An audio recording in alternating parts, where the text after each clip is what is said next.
So அவன் மாட்டிக்க கூடாதுன்னு அவ்ளோ தெளிவா இருந்திருக்கானா? இதுல ஏதோ ஒரு பெரிய சதி இருக்கிற மாதிரி எனக்கு தோணுது. அந்த துரசிங்கத்துக்கு பின்னாடி வேற யாரோ ஒருத்தர் சப்போர்ட் பண்றாங்களோன்னு அந்த டவுட் எனக்கு உறுதியாயிட்டே இருக்கு. இதுக்கு பின்னாடி ஒரு கூட்டமே வேலை செய்யுதுங்க. உங்க அப்பா மட்டும் இல்ல, நீங்களும் ஜாக்கிரதையா இருக்கணும் புனிதா. சரிங்களா?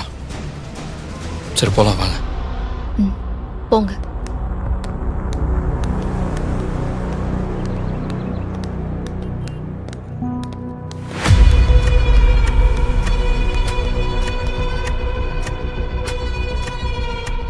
என் அப்பாவோட பிரச்சனைக்கு இன்னைக்கு ஒரு தீர்வு கிடைச்சிரும்னு நினைச்சேன்.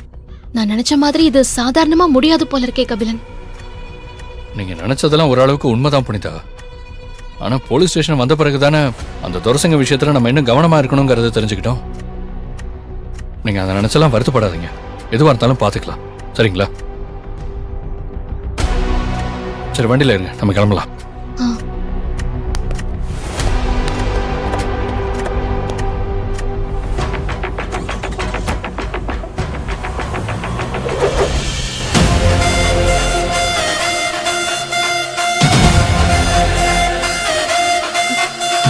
புனிதா கிளம்பிட்டா.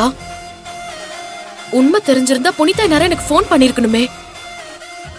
ஆனா எதுவும் நடக்காத மாதிரி கிளம்பி போறாங்க.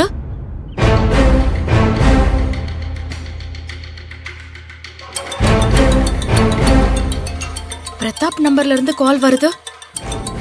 அதுவும் புனிதா கிளம்பினதுக்கு அப்புறம் வருது. பிரதாப் எங்க இருக்க? பத்திரமா இருக்கியா? ஒன்னும் பிரச்சனை இல்லையே?